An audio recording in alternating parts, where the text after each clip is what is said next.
Bastante que a gravação, agora sim.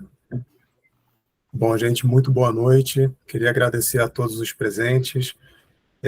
A gente está iniciando agora o nosso segundo encontro desse grupo de estudos, destinado ao estudo das pessoas, de um grupo vulnerabilizado, né, das pessoas com deficiência. Nesse nosso encontro, a gente vai debater um pouco mais sobre assistência social e direitos das pessoas com deficiência. E eu queria agradecer muito a presença e a participação das nossas palestrantes hoje, a doutora Priscila Machado. Doutora Priscila Machado, que é pós-doutora em Direito, autora do livro Direitos e Benefícios para Pessoas com Deficiências e advogada atuante no segmento. Muito boa noite, doutora. Se quiser dar algumas palavras. Boa noite, agradeço muito o convite e espero contribuir para o conhecimento de todos. Para além da doutora Priscila, a gente tem como palestrante hoje a Luísa Branco, que é egressa da Universidade Unesa, bacharel em Direito, aprovada no 37º Exame de Ordem, mas também é militante pela acessibilidade dos cidadãos com deficiência, e também intérprete e tradutora de Libras. Desenvolve um estudo excelente sobre a comunidade surda. Muito boa noite, Luísa. Boa noite, João. Boa noite a todos. Eu espero que a gente consiga sair um pouquinho da zona de conforto e entender um pouco mais sobre as pessoas com deficiência hoje. Muito obrigada pelo convite e agradeço a presença de todos. Perfeito. Então, iniciadas as falas, eu passo a fala para a doutora Priscila. Para iniciar, a gente vai fazer uma forma mais de palestra, mas sintam-se à vontade para fazer intervenções pelo chat, levantando a mão, pelo chat, se preferirem. Teremos 40 minutos de exposição, depois a palavra vai ser passada para a Luísa, para que ela faça sua fala, e ao final a gente vai ter um tempo para um debate mais aberto, participação. Sintam-se muito à vontade para participar, esse espaço é de troca. Então, doutora, deixo a palavra com você. Boa noite. Então, quero começar falando com vocês o conceito de pessoa com deficiência. Às vezes é chato começar conceituando, mas a nossa legislação, ela não é simples e não é fácil de entendê-la. E muitas vezes o direito ele muda ao longo do tempo e as leis que estão para trás, elas não vão sendo revogadas explicitamente, elas continuam ali. Quando você abre o site do Planalto, você vê as leis ali, só que elas muitas vezes já foram revogadas tacitamente. O que é isso no direito? A revogação tácita é quando uma lei nova, ela revoga a lei anterior, porém aquele texto continua aparecendo para quem procura. Porque essa revogação, explicando de uma forma bem simples, ela se dá pela incompatibilidade da lei anterior com a lei atual. E quem não é operador do direito, que não conhece, vai abrir o site e vai falar, olha, a lei aqui está valendo. E aí o operador do direito que está acostumado a trabalhar com isso, ele sabe que aquela lei não está mais valendo. Só que quem não é técnico da área, às vezes não sabe disso.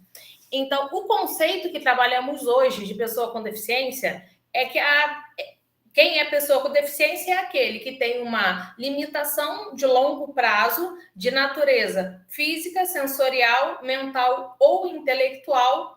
Essa limitação já perdura por um longo prazo e essas limitações colocam essa pessoa em desigualdade de condições com as demais pessoas.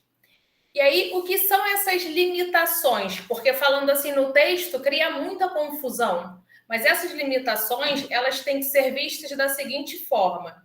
Eu tenho uma pessoa que não tem deficiência, que ela não tem limitação. E eu tenho essa pessoa que tem essa limitação. As duas estão em igualdade de condições? Se sim, mesmo com a limitação, não há deficiência. Se não, há deficiência sim. E aqui eu gosto de trazer um caso prático para poder facilitar o entendimento. Se eu tenho duas pessoas que possuem hérnia de disco, uma pessoa ela vive bem, ela sente uma dor se for na academia e pegar muito peso. Fora isso, ela vive bem. Mas ela toma um Dorflex e logo passa. Essa pessoa tem limitação que que a coloque em desigualdade de condições? Não. Só se ela for para a academia, pegar um peso muito excessivo, que é coisa que ela não faz todo dia. Então, ela não está em desigualdade de condições. Porém, eu tenho uma outra pessoa que também tem hérnia, só que a hérnia dessa pessoa já está num grau muito mais avançado, essa dor já irradia ou para membro inferior ou para membro superior.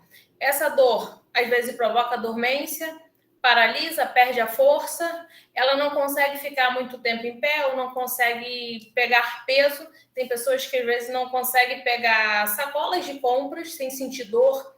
Então, assim, isso é normal? Você não conseguir ir no mercado e trazer suas compras para casa? É normal a pessoa deixar de sair porque ela não consegue ficar muito tempo em pé, senão ela sente dor? Aí você vê que essa pessoa ela já começa a ter limitações.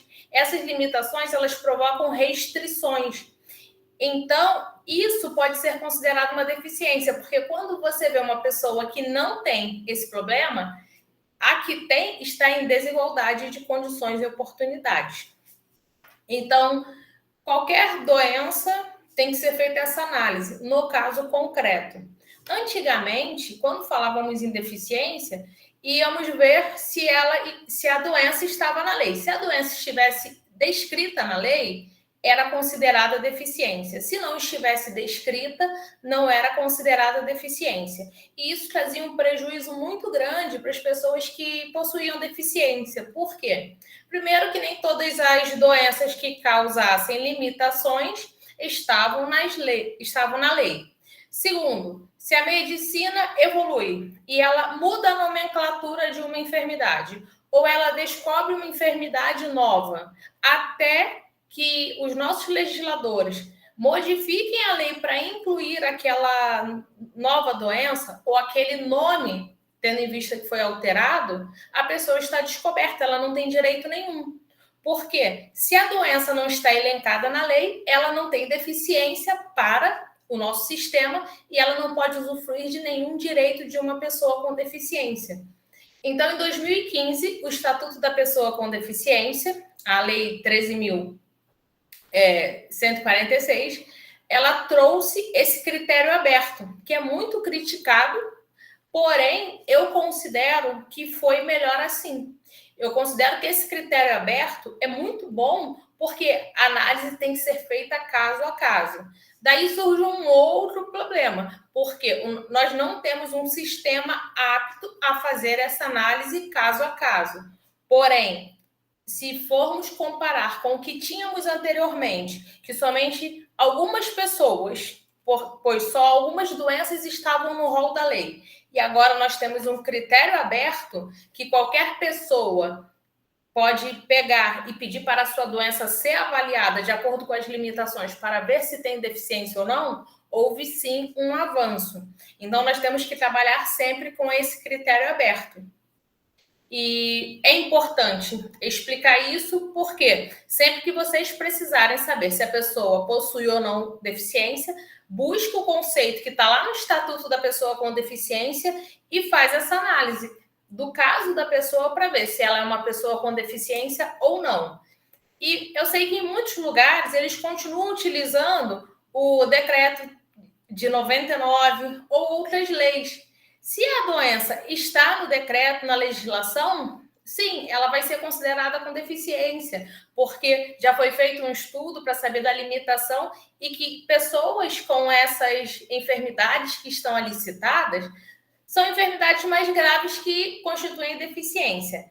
Mas uma pessoa que não tenha a doença escrita na lei, vamos utilizar esse conceito aberto e analisar o caso dela.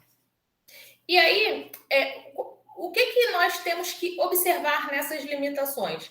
Essa pessoa, ela tem limitação para sair de casa, para trabalhar, para estudar, para se divertir, porque a pessoa, um dos direitos fundamentais é o lazer. As pessoas têm o direito à diversão. Então, não é assim, o problema dela é só que ela não tem que estar com dor, ela tem que ter o direito de saúde. Não, ela tem que ter todos os direitos garantidos, inclusive o direito de sair de casa, o direito de se divertir. Todos esses direitos têm que ser respeitados. E no Brasil, nós temos um problema muito grande, que é acessibilidade. A pessoa com deficiência, ela tem uma dificuldade muito grande para sair de casa. Por quê? Quando ela vai sair de casa, ela já tem o problema do transporte. A maioria dos ônibus, nós temos uma lei que já tem 20 anos que essa lei foi publicada, mais de 20 anos que essa lei foi publicada. Porém, hoje ainda, nós não temos todos os ônibus com acessibilidade, todos os coletivos, metrô, trem. Muitas pessoas com deficiência enfrentam o descaso tanto das empresas quanto do poder público, que não fiscaliza, que não multa, que não faz com que esses direitos sejam cumpridos. E aí a pessoa com deficiência, ela tem dificuldade no transporte, ela tem dificuldade para sair de casa, porque as calçadas não são niveladas, falta pavimentação, muitas vezes existem buracos. A pessoa com deficiência que tem mobilidade reduzida ou que usa cadeiras de rodas, muitas vezes ela tem que disputar a pista com o carro. A calçada não é no tamanho compatível, tem buraco, tem poste, tem placa no meio. Então, tudo isso vai causando restrições à participação dessa pessoa na sociedade. Se ela não consegue sair de casa, ela muitas vezes não consegue nem usufruir de um direito. A pessoa sabe que ela tem a meia entrada no cinema, mas ela não consegue chegar até o cinema. Semana passada, teve uma pessoa com deficiência que ela tinha falado comigo que ela está com um processo na justiça há 5 anos. Pessoa com deficiência tem prioridade na tramitação processual, porém, há 5 anos esse processo não anda. Então, ela ia até o Tribunal de Justiça fazer um protesto. E ela falou comigo, eu falei, tudo bem, quando chega lá, a gente abre uma live para falar sobre isso, sobre esse direito e tal. E aí ele me ligou, ele mandou mensagem que ele não conseguiu chegar até o Tribunal de Justiça porque nenhum ônibus tinha a entrada para a cadeira de rodas. Passaram 6 ônibus, todos eles sem a entrada para a cadeira de rodas. Então, ele não teve como chegar até o Tribunal de Justiça para fazer o protesto dele. E aí nós vemos vários direitos sendo desrespeitados. A pessoa não consegue pegar um ônibus e aí, assim, tinha aquela opção. Você pede para alguém te segurar, alguém lá dentro vai ter que ir segurando a cadeira para quando o ônibus frear, a cadeira não ir para frente, ele não se machucar, colocando em risco a própria vida, a própria integridade física. Então, são problemas muito recorrentes que nós vemos pelo Brasil inteiro. E nós temos também um problema grande na acessibilidade arquitetônica. Quando as pessoas com deficiência chegam nos locais, os locais não estão preparados para receber essa pessoa com deficiência. Às vezes falta rampa, falta um balcão na altura da pessoa que utiliza a cadeira de rodas, ou uma pessoa com deficiência que tem uma estatura menor. Muitas vezes os balcões nos órgãos públicos, nas empresas, são balcões altos, que as pessoas não conseguem ter o atendimento adequado. Falta acessibilidade na comunicação. Existem pessoas com vários tipos de deficiência. Quando falamos de deficiência sensorial, estamos falando de deficiência nos sentidos. Então, temos pessoas com deficiência visual, e dentro desse universo de pessoas, vão ter pessoas que não enxergam nada, que enxergam pouco, ou que às vezes não têm a visão em somente um dos olhos.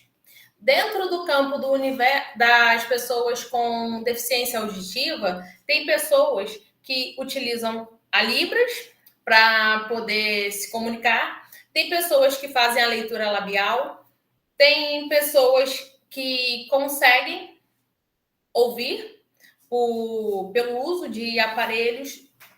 Então, são pessoas que às vezes você vê ela duas pessoas com a mesma deficiência, com a mesma doença, mas que se comunicam de forma diferente. E o correto é avaliar caso a caso para saber como essa comunicação será feita. Hoje, nós temos, com o avanço, a evolução da tecnologia, nós temos vários aplicativos que auxiliam a comunicação com essas pessoas. Temos aplicativos que ampliam os caracteres, assim a pessoa consegue... Nós conseguimos fazer documentos, informações com caracteres ampliados.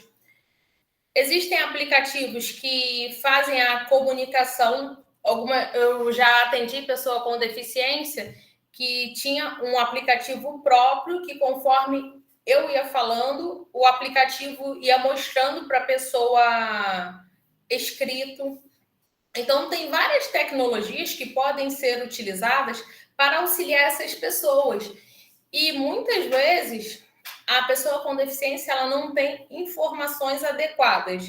Por quê? Primeiro, a lei não existe assim um código único com toda a legislação, são leis esparsas. Então você vai encontrar um pouco do direito nessa lei, um pouco na outra, um pouco em um decreto, e assim vai mudando. Então, assim, para quem é operador do direito, já é bem complicado saber sobre os direitos da pessoa com deficiência. Para quem não é técnico na área, é mais difícil ainda, por conta de não ter um código único. Isso também se deve à linguagem, que a linguagem jurídica é uma linguagem muito difícil. Então, quem é técnico já está acostumado com essa linguagem jurídica. Quem não é técnico na área, muitas vezes não entende. Quando nós estamos aqui falando numa palestra, numa aula específica para pessoas com deficiência ou para pessoas que não são técnicas na área, nós procuramos falar da forma mais simples possível para que essas pessoas entendam. Só que quando você vai ver a lei está falando de forma jurídica. E as pessoas que não são técnicas, muitas vezes elas olham e não entendem ou entendem errado aquilo que está escrito. E muitas vezes elas acham que elas solicitaram o direito e não conseguiram porque elas não têm o direito. Mas não, foi porque ela não entendeu aquilo que estava escrito e não conseguiu fazer a burocracia. Porque o nosso país é um país muito burocrático. Nosso sistema, ele é burocrático e moroso. Ele é muito lento. Então, se a pessoa não consegue entender todo esse trâmite processual, muitas vezes ela não consegue usufruir do direito que ela tem. O que acontece muito é que, às vezes, eu vejo as pessoas solicitando benefícios quando vem a justificativa. Tem vezes que eles negam e não dão justificativo, que está errado. Mas, muitas vezes, eles negam e dão uma justificativa jurídica, escrito do ponto jurídico, só que a pessoa é uma pessoa leiga. E aí, ou ela vai ter que contratar um advogado para auxiliar um recurso que ela poderia ter feito sozinha. Às vezes a pessoa não tem condição financeira de contratar um advogado. Às vezes a pessoa vai na defensoria pública, mas o atendimento é para daqui a não sei quanto tempo, para não sei quantos meses. E as pessoas têm essa dificuldade, porque elas muitas vezes não conseguem recorrer dentro do tempo adequado, porque elas não entenderam o motivo da negativa e elas também não conseguiram obter ajuda para entender, para poder recorrer. Às vezes elas não sabem por conta própria fazer um recurso. E a Defensoria Pública, eu não sei como funciona aí na cidade, mas no modo geral o atendimento é bem lento. Então, às vezes, o prazo do recurso é 30 dias, só que a pessoa conseguiu atendimento para daqui a 40, 50. Então, acaba perdendo o prazo do recurso. E aí, nesse sentido de informações acessíveis, nós temos que observar a acessibilidade, tanto nessa questão, se a pessoa precisa para conseguir entender o que está sendo dito, para se comunicar, quanto do conteúdo. O conteúdo ser dito de forma que essas pessoas entendam. Quando eu fui fazer a pesquisa para poder escrever o livro, eu vi que a maioria das pessoas não sabia que tinha deficiência, porque o símbolo da deficiência era uma cadeira de rodas. Então, muitas pessoas acreditavam que, como elas não usavam cadeira de rodas, elas não tinham deficiência. pessoas que às vezes usavam muletas me falavam, não, minha doença ainda não progrediu a esse ponto. Quando eu chegar na cadeira de rodas, que eu vou ter deficiência, eu ainda uso muleta. Então, e aí que eu fui percebendo o desconhecimento da legislação, porque ela solicitou um benefício e não conseguiu. E aí ela passava a entender, eu não consegui porque eu ainda não tenho deficiência, eu ainda só uso muleta, eu ainda só uso bengala. Sendo que aquela pessoa já tinha deficiência sim. Muitas vezes o direito que ela solicitou, o benefício que ela solicitou, foi negado porque a burocracia não foi seguida corretamente, não porque ela não tinha deficiência. E aí, nesse ponto, muitas vezes a pessoa precisa de uma explicação, de um reforço, do conhecimento, de dizer onde está isso na lei. E foi até por esse motivo que eu vim para a internet para trazer esse conhecimento, porque lá no perfil Leis para o PCD tem muita postagem explicando essas coisas básicas que falta essa informação. Então, eu procuro fazer esses vídeos bem didáticos para que as pessoas consigam, às vezes, entender as contas básicas. O benefício mais solicitado é o BPC, pelo que eu vejo. E muitas vezes as pessoas não sabem da entrada no BPC, que isso tudo se faz pelo aplicativo, meu INSS. Então, a pessoa às vezes não sabe da entrada ou da entrada e não junta a documentação correta. Muitas vezes ela não sabe fazer o cálculo para ver se ela tem o direito ou não no critério de renda, e é um cálculo bem simples de ser feito, mas às vezes a pessoa não sabe. E nesse contexto, tem também a questão do laudo médico. Por quê? O laudo médico, ele precisa demonstrar que a pessoa tem deficiência. E geralmente, quando a pessoa solicita, ela vai para a perícia no INSS, porém, quando ela vai para a perícia, ela tem que levar o laudo do médico dela. E, às vezes, o médico, ele não escreve a doença dela detalhada, as limitações. Então, um ponto que eu sempre falo nessa questão, uma pessoa com deficiência, como eu expliquei no início no início da minha abordagem, o que vai definir a pessoa com deficiência são as limitações que ela possui. Então, é muito importante que o médico especifique no laudo as limitações que essa pessoa possui. Porque o médico que está atendendo, ele conhece as limitações que a doença acomete no corpo. Ele sabe que aquela pessoa ela tem uma dor que irradia para a perna, ela tem uma dormência no braço, ela sente muita dor na coluna, ela às vezes tem muita dor de cabeça, enxaqueca, fadiga, incontinência urinária. Vai depender da enfermidade que ela possui. Mas o médico tem condição de dizer qual é a limitação. E a pessoa chegando com isso tudo no laudo, numa perícia, é muito mais fácil que ela explicar, porque tem pessoa que explica muito bem tudo que ela tem. Tem outras pessoas que já têm dificuldade de explicar. E quando chega nesse ponto de explicação, tem outro ponto que é muito importante ressaltar. A pessoa que tem a limitação há muito tempo se acostuma com ela. Então, ela passa a achar que aquilo é normal. Eu já vi pessoa que tem deficiência auditiva, que ela escuta ela, para usar o telefone, ela tem que botar no Viva Voz e no máximo. Ela não consegue atender sem estar no Viva Voz e no máximo. Só que como ela faz isso há muitos anos, ela acha que isso é normal. Ela acha que atender um telefone no Viva Voz e no volume máximo é normal. Essa pessoa, ela não tem a privacidade, muitas vezes, de conversar quando está no ambiente com mais pessoas. Porque, às vezes, ela quer falar algum assunto que ela não quer que as outras pessoas escutem, ela não tem como falar naquele momento. Só que quando ela vai falar, como ela faz isso cotidianamente, ela às vezes não vê como uma limitação, ela não vê como uma restrição. E isso é um exemplo de pessoa com deficiência auditiva, mas tem outros exemplos, tem pessoas que andam com dificuldade, mas como já andam dessa forma há muito tempo, elas olham para uma pessoa que está andando, às vezes, ela pensa, não, o símbolo da deficiência é uma cadeira de rodas. Eu só estou andando com dificuldade, nem bengala eu uso, nem muleta eu uso.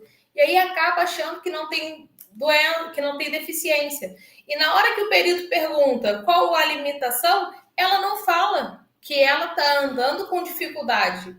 Se a pessoa não vê ela andando com dificuldade, não vai nem anotar que essa é uma limitação, porque aquela pessoa que possui essa limitação, para ela, isso não é limitação. Então, nesse ponto, é muito importante conversar, informar, passar essas informações, escutar, saber, e nesse ponto também é importante conhecer um pouco da doença para saber já quais são as causas, porque muitas vezes a pessoa, quando eu vou atender, às vezes a pessoa fala assim, minha doença é tal. Às vezes eu já pergunto, você tem essa limitação? Tenho, mas a pessoa até então não tinha falado. Às vezes a pessoa fala, eu tenho minha deficiência visual. Quais são as suas limitações? A pessoa só fala que tem limitação para enxergar. Tá, mas você tem problema na hora de andar, que você não está enxergando? Sim.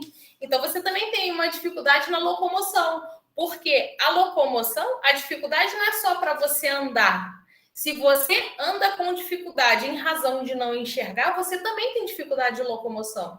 E até eu justifico isso, porque tem muitas cidades que eles negam a vaga de trânsito para a pessoa que tem deficiência visual. Só que, no meu entendimento, nós não temos acessibilidade urbanística. Nós temos calçadas esburacadas, nós temos ruas sem acesso.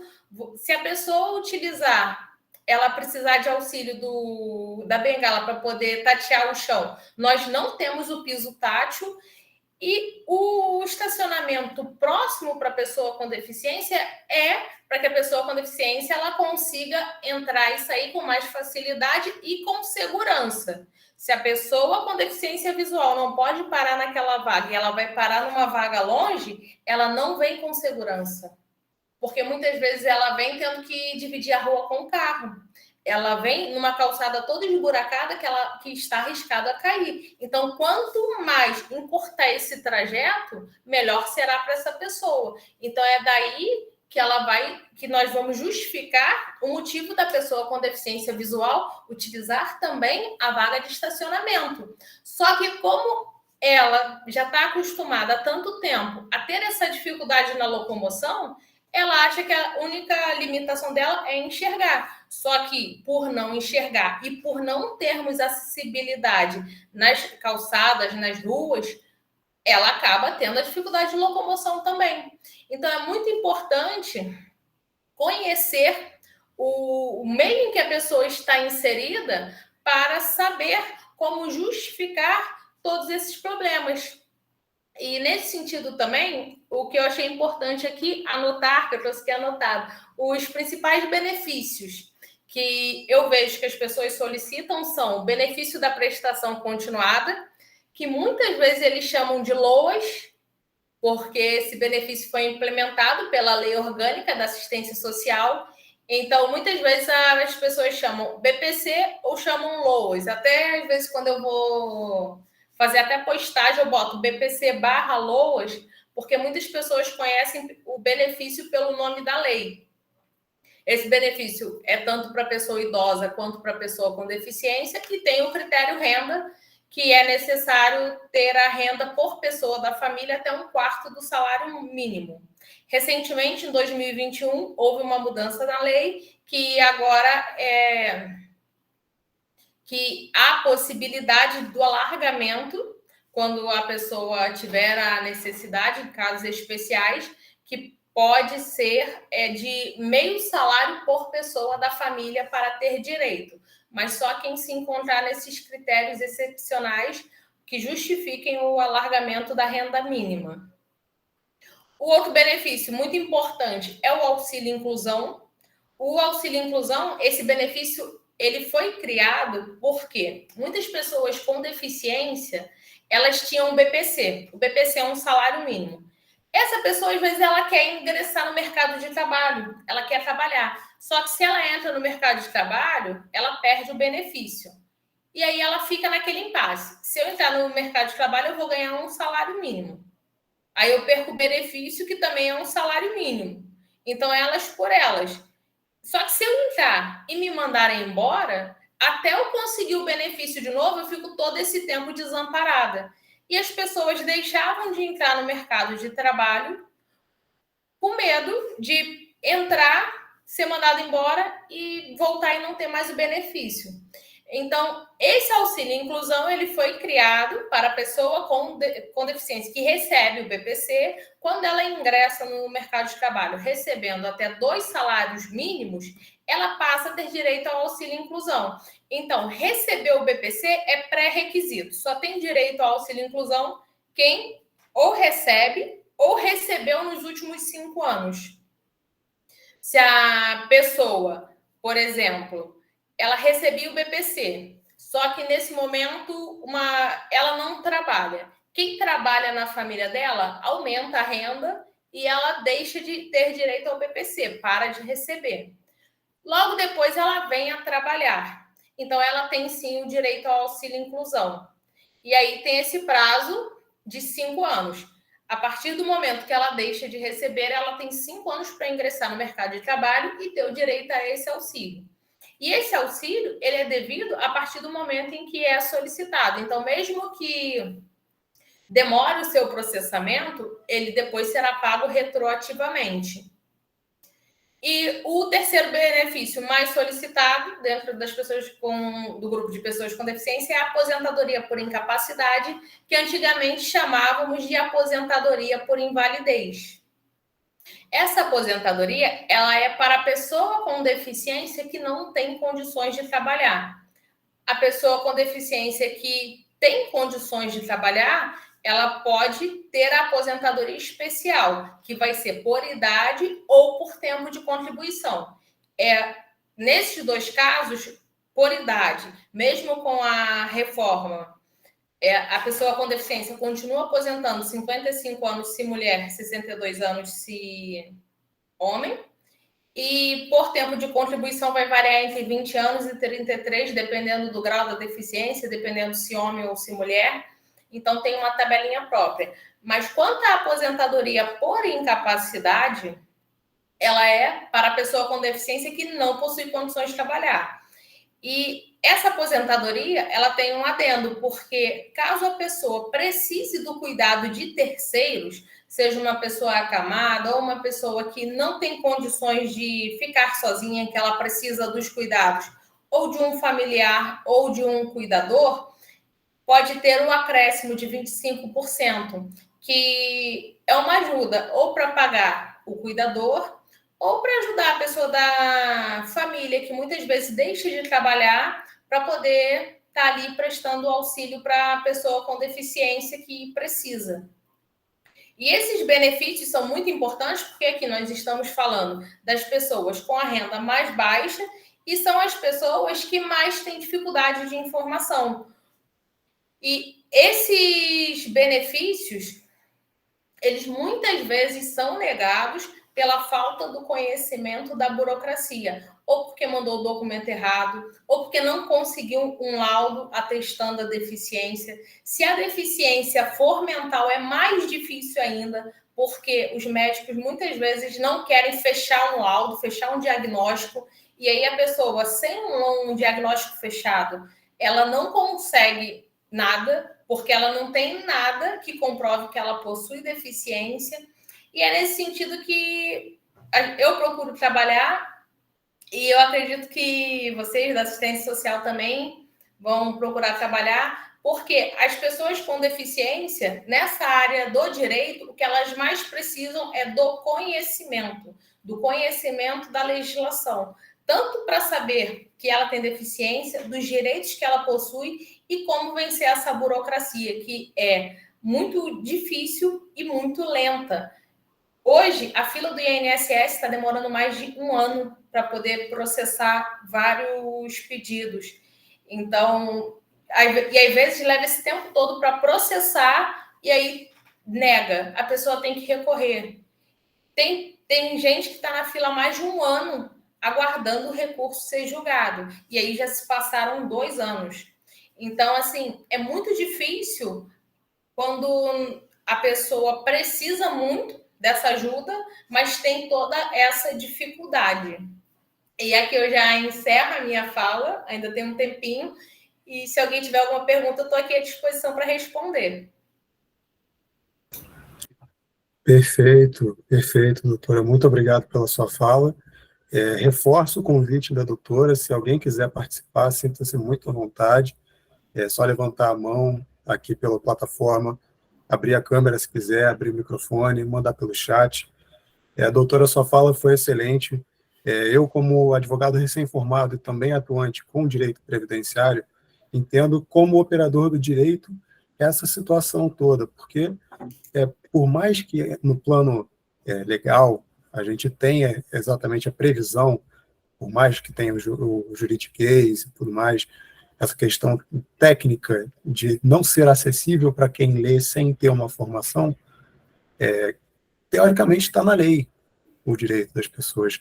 Mas como que isso é efetivado? Como que esses cidadãos, isso é uma coisa que é uma máxima, inclusive, do nosso programa de extensão, como que se efetiva a cidadania dos cidadãos em determinados contextos. Para as pessoas com deficiência, a questão de acessibilidade é exatamente na linha de sua fala. Não é só uma questão de acessibilidade motora física, apesar de ser, sim, e isso envolve outros problemas, né? A gente sabe a questão de plano diretor de cidades, o direito à cidade, o direito à locomoção, mas também uma coisa que é muito abordada pela própria Luísa Branco, nossa próxima palestrante, no artigo dela, ela comenta direito ao lazer, direito a realmente exercer uma cidadania plena, 100% plena. É muito complicado isso, como que a gente chega a esse ponto de efetivação. Renovar aqui novamente, quem tiver qualquer dúvida, quiser participar, fazer um comentário, sinta-se muito à vontade. A gente tem alguns minutos ainda e, se não houver nenhuma intervenção, já passo a palavra para Luísa Branco. A Ana Maria Claretti enviou uma mensagem no chat. Análise socioeconômica é considerada para análise de concessão de benefício ou apenas a renda, considerando que famílias com membro PCD pode ter muita despesa com o cuidado de seu familiar. Hoje, a lei fala para a gente somente da renda. Só que nós sabemos, o que a lei prevê é 25% do salário mínimo. Então, seria menos de R$400 por pessoa da família. Para a pessoa com deficiência, esse valor, muitas vezes, não paga nem a medicação. Então, quando o valor estipulado pela lei não é suficiente e a pessoa, mesmo assim, precisa desse valor do benefício, pode judicializar, demonstrando os gastos que a família tem com a pessoa com deficiência, os gastos que tem em si, e aí ela consegue judicialmente a decretação do BPC, porque isso quando ela não couber dentro dessa análise puramente de renda. Então, se não couber nessa análise, pode solicitar judicialmente. E judicialmente, muitas vezes, eu já vi alguns casos de pessoas que elas ganhavam um valor bem acima, só que elas demonstraram ali, por meio de recibos, nota fiscal, os gastos que elas tinham com aquela pessoa com deficiência, gasto de tratamento, gasto de medicação, e aí conseguem judicialmente, porque nem tudo o Estado cobre. Às vezes o Estado cobre uma medicação, mas não cobre outra. E ele cobre somente aquelas determinadas medicações, mas fralda, tem coisas básicas que o Estado não cobre. E aí, precisando, pode judicializar sim. Recebemos uma participação também no chat do nosso querido amigo Igor Pinho. Igor Pinho, que está atuando como coordenador também do nosso grupo de estudos e programa de extensão. nesse momento em que a nossa coordenadora, a professora Fabiane Manhães, está se recuperando de uma cirurgia. Graças a Deus, a recuperação está indo bem, graças a Deus. O Igor comenta, doutora Priscila, como a senhora entende que algumas pessoas com deficiência não se visualizam como PCD? A senhora entende que existe um receio subconsciente de ser estigmatizado? Sim, tem vários pontos. Eu vou falar aqui alguns deles. O primeiro ponto é que nós vivemos num país em que muitas pessoas, elas discriminam por qualquer motivo. Discriminam um porque é alto, outro porque é baixo, um porque é gordo, outro porque é magro. Então, a pessoa, se falar tem deficiência, ela já vai ser motivo de piada, de zombaria, de chacota. Então, muitas pessoas, elas não falam que têm deficiência porque sabem que elas vão ser alvo de piadas, muitas vezes vão ser consideradas pessoas incapazes sem ser. Então, esse é o primeiro ponto. O segundo ponto é que, como nós vivemos no país onde todo mundo quer ser esperto, todo mundo assim, muitas pessoas querem levar vantagem nas coisas, né? E aí eles ficam. Eu já vi várias pessoas que não usufruem dos direitos por causa disso.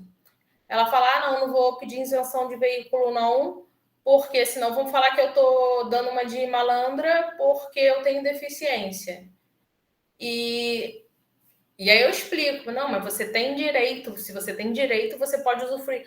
Não, porque senão depois vai ficar todo mundo falando comigo, não sei o que lá. E acaba deixando de usufruir de vários direitos porque os outros vão falar isso, vão falar aquilo, e aí a pessoa fica com medo de ser repreendida como se ela estivesse fazendo algo errado. E aí é o que eu sempre explico. Tem até um vídeo na internet que eu explico que a pessoa com deficiência, ela tem vários gastos de tempo, de dinheiro, de tudo em prol da deficiência. Uma pessoa com deficiência, ela tem gastos com medicamentos que às vezes passa de um salário mínimo por mês. Tem pessoas que não têm esse valor para gastar de medicamento e às vezes elas ficam com dor, a doença evolui porque não tem o valor para gastar. Elas têm que fazer tratamento e, assim, às vezes tem gente que fala assim, vai para academia, mas vai para academia por recomendação médica. Quem vai para academia só para emagrecer, quando chega no inverno que está frio, fica em casa. A pessoa com deficiência não tem essa opção, pode estar o frio que for chovendo, ela tem que ir, porque senão depois ela tem prejuízo da sua saúde. Então, tratamento, são vários tipos de tratamento a depender da deficiência da pessoa. Tem pessoa que só faz fisioterapia, só faz academia, tem pessoa que tem que fazer fisioterapia, tem que fazer musculação, tem que fazer natação, tem que ir para o médico regularmente. Ela vai para o médico com muito mais frequência do que outras pessoas que não têm deficiência. Essas pessoas, elas têm que fazer exames com muito mais frequências, é uma quantidade de exame muito maior, exames muito mais específicos. Então, tudo isso é tempo, é dinheiro. Esse tempo, ela poderia estar estudando para passar num concurso, ela poderia estar empreendendo para poder ter um retorno financeiro, ela poderia estar trabalhando, fazendo hora extra, mas ela está gastando esse tempo se tratando, para ela não piorar. Então, quando você fala assim, mas tem uma isenção para veículo, o veículo de 100 mil saiu por 80. Mas sabe quanto que ela deixou de ganhar fazendo tratamento? E esse veículo, ela precisa dele para poder se locomover, porque ela não consegue entrar no ônibus.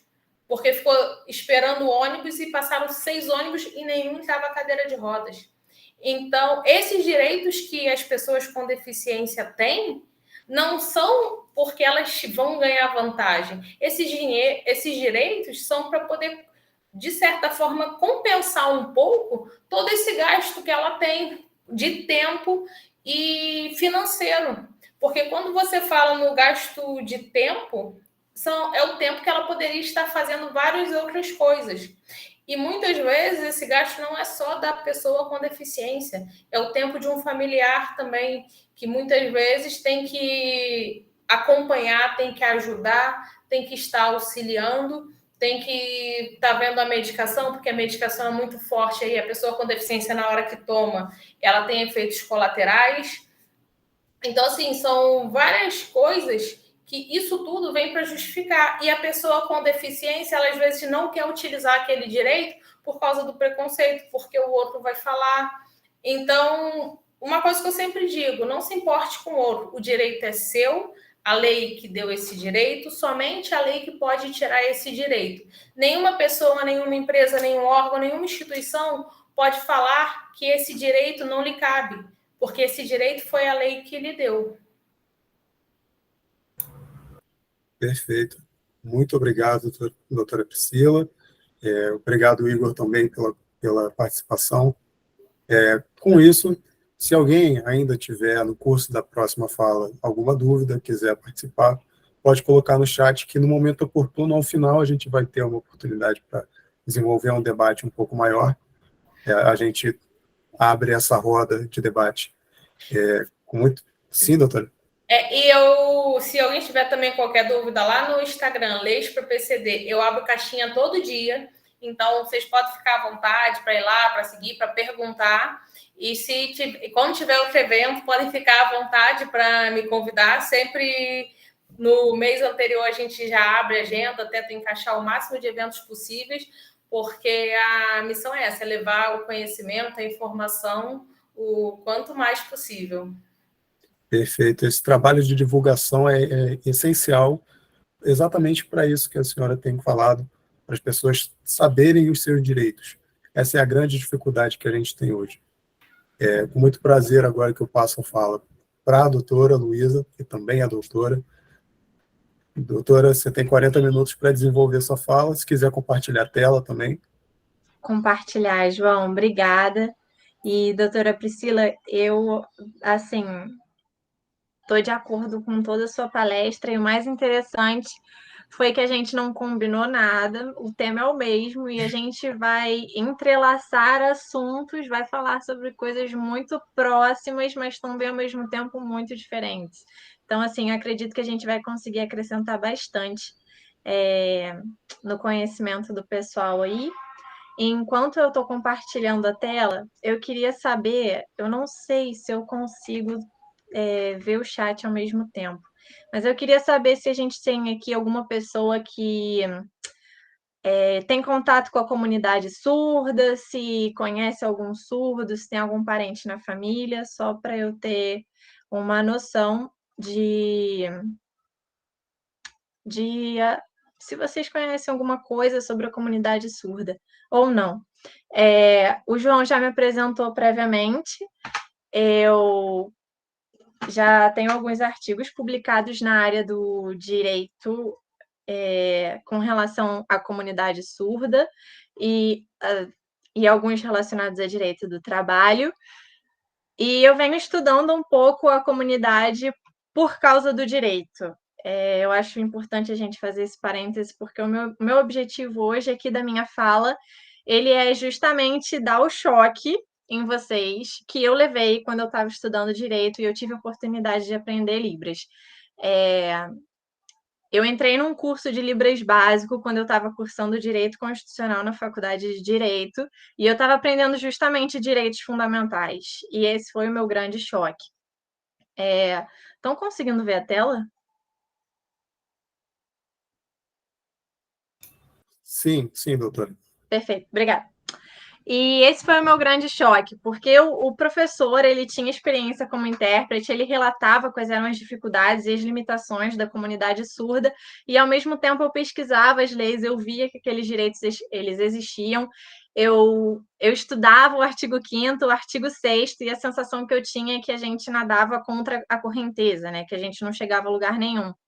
E eu tomei para mim, eu falei assim, bom, se ninguém está conseguindo fazer nada, eu preciso tentar fazer alguma coisa. E o que eu vou tentar mostrar para vocês aqui hoje é o que é o surdo, o que é a surdez, qual é a realidade da comunidade surda, e a gente vai confrontar um pouco o que está na lei e o que está acontecendo fora da lei, né? O que está além do que tinge papéis. Inicialmente, para a gente começar, eu acho que ninguém aqui comentou sobre ter contato com a surdez, então, para eu comentar sobre o tema, eu preciso que vocês entendam um pouco do que é o mais básico, assim, no assunto, né? A gente não vai se aprofundar muito, mas a gente precisa do básico até para a gente começar a desenvolver mais o tema. A gente tem vários conceitos sobre o que é surdez em várias áreas, na legal, na medicinal, na educacional e na cultural. Mas, via de regra, a gente expõe que tem uma perda auditiva e uma ênfase do sentido visual, né? Então, eu tomei aqui algumas anotações só para a gente começar a entender como é que isso está discriminado de acordo com as áreas. Na área legal, é dito que, por ter perda auditiva, surda é a pessoa que interage e compreende com o mundo por meio de experiências visuais. Perda auditiva, experiências visuais. Na área medicinal, a gente diz que ela é caracterizada de acordo com o grau da perda auditiva. Então, posso ter uma perda auditiva leve, moderada, profunda, severa, e a depender disso eu vou ouvir mais ou menos. Na educacional, a gente tem que a pessoa surda é aquela que interage com o mundo por experiências visuais, e também é a criança que tem dificuldade de aprender e se comunicar pela via auditiva. A parte cultural, que define a surdez, ela está com um asterisco porque o conceito dela é um pouco diferente, e a gente já vai começar a entrar na problemática. A parte cultural define a surdez como uma construção de uma identidade própria. Mas eu queria que a gente fizesse uma reflexão rápida, porque a gente constrói uma identidade quando a gente se identifica com um grupo. Então, mulheres se identificam como mulheres, negros se identificam como negros quando eles têm contato com a cultura negra, mulheres com contato com a cultura feminina e afins. Indígenas se identificam como indígenas quando têm contato com a cultura, quando têm contato com pessoas iguais, e assim também a comunidade surda. Existem surdos que têm consciência da surdez, mas não aceitam a cultura surda, não identificam a deficiência auditiva, mas não digamos assim, compram aquela cultura, né? Preferem fazer parte da cultura do ouvinte.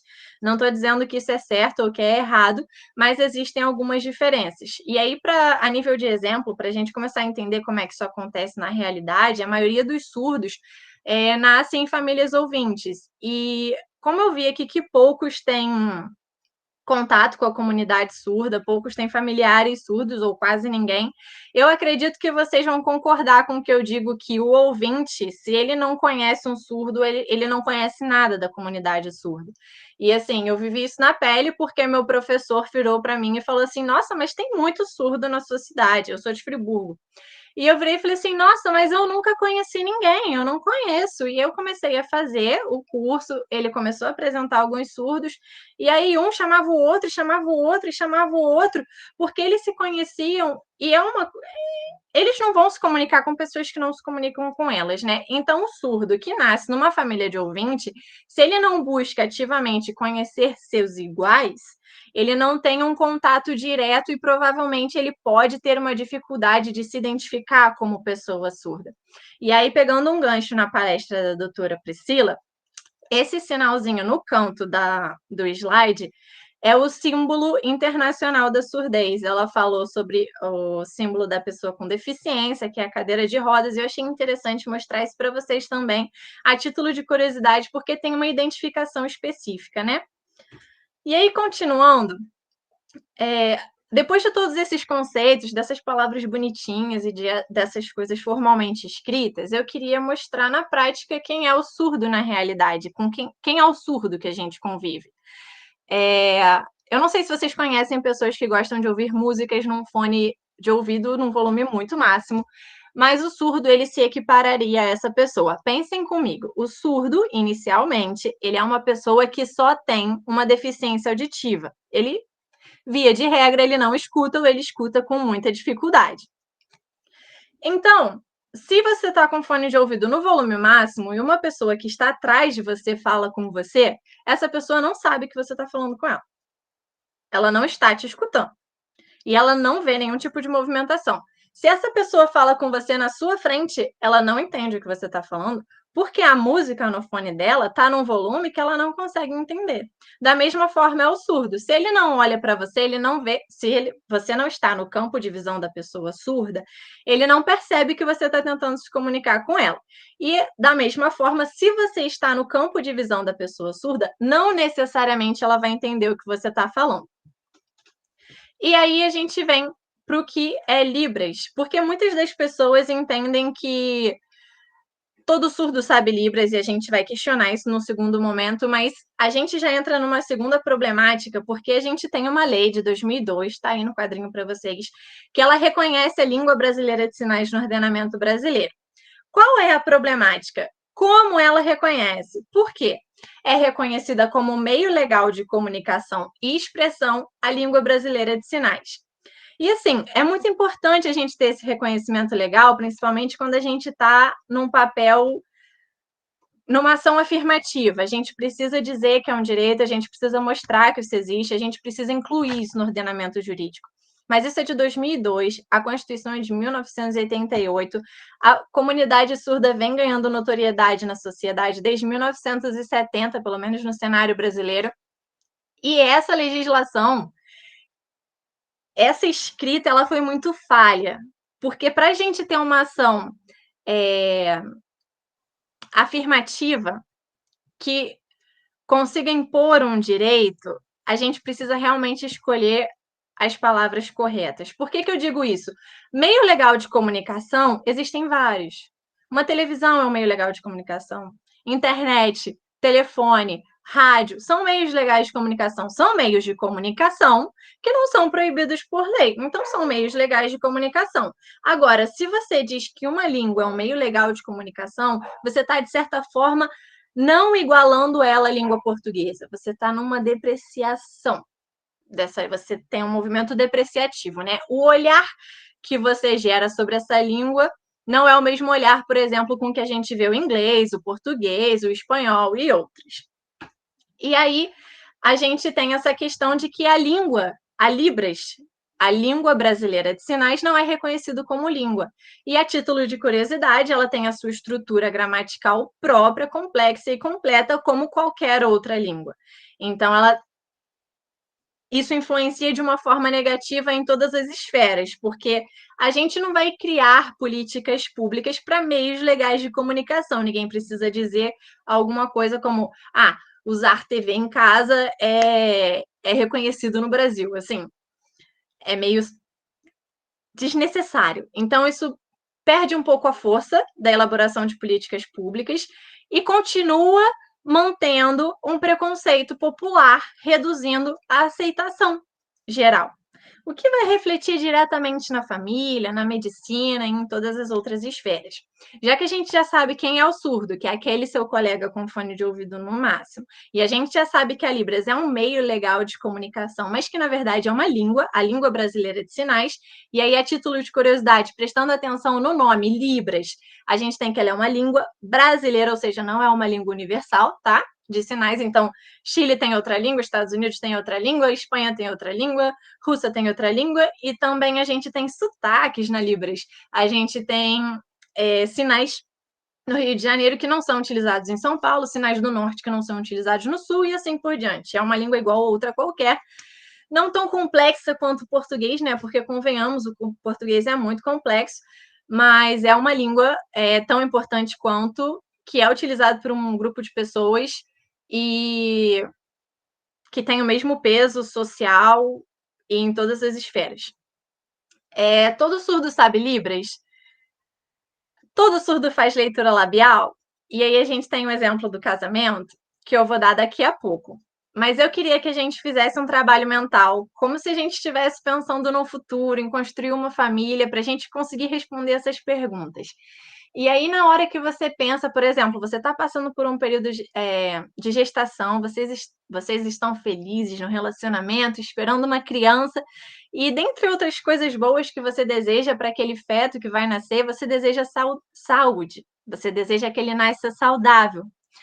E a surdez, ela é uma deficiência que muitas vezes ela é difícil de ser reconhecida, porque a pessoa nasce de acordo com um padrão social normal, que é o que é esperado pela sociedade, e a princípio não tem nenhum tipo de limitação, nenhum tipo de deficiência.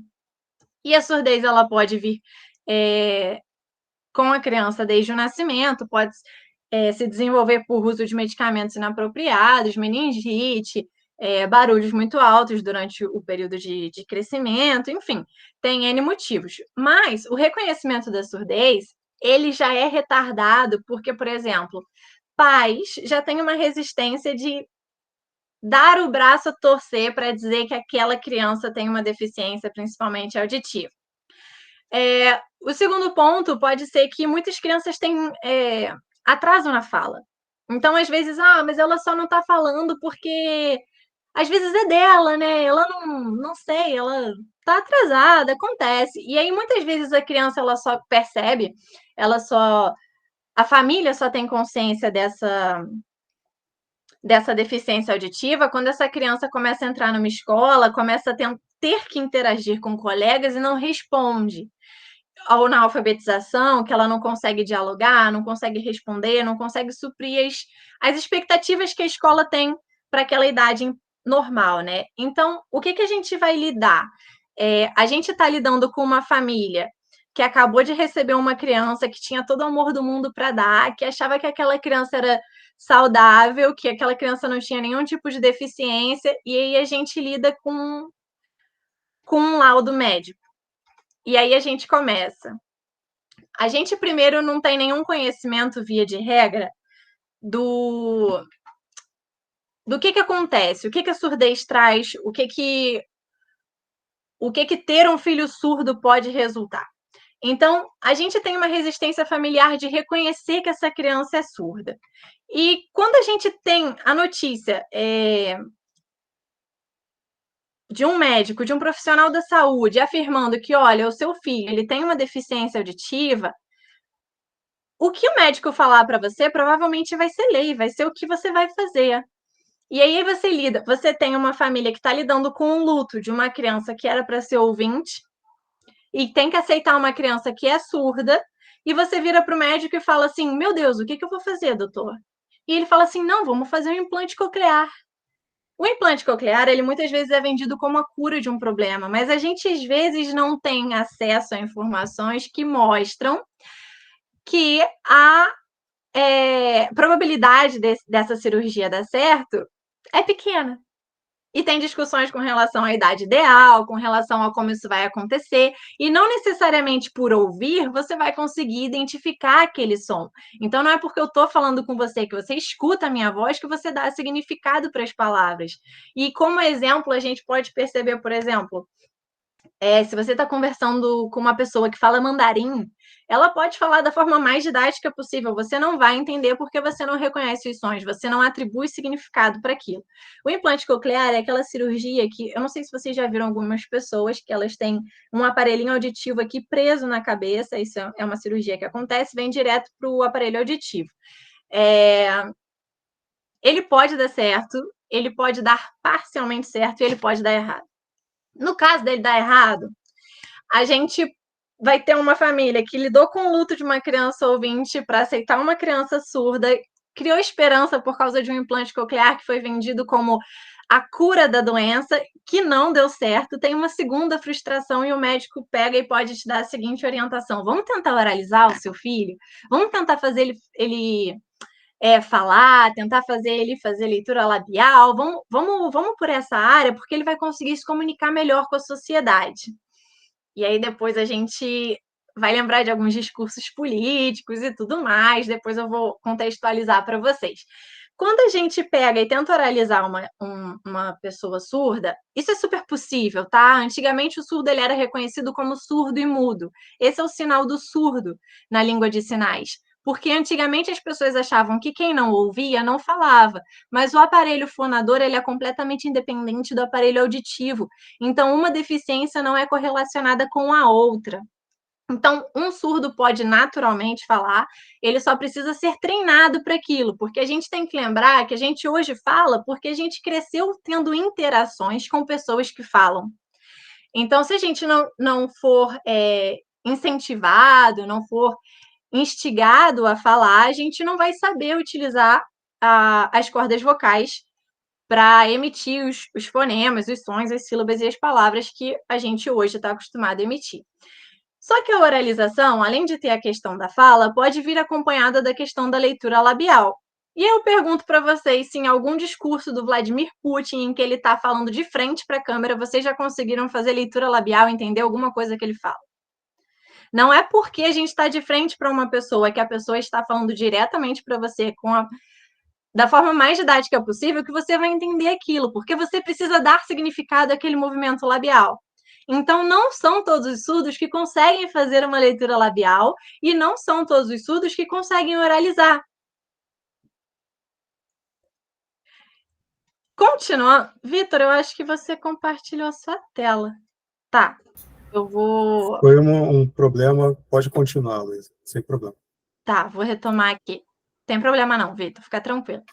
E aí, por fim, a gente pega e lida com uma família que lidou com o luto de uma criança que era ouvinte para aceitar uma criança surda, uma perda de expectativa com implante coclear, às vezes a oralização pode não dar certo e o médico ou o profissional da saúde, o fonoaudiólogo, vira para você e fala assim, olha, seu filho está muito atrasado, ele precisa se comunicar, isso vai influenciar diretamente na vida adulta dele, ele precisa aprender Libras.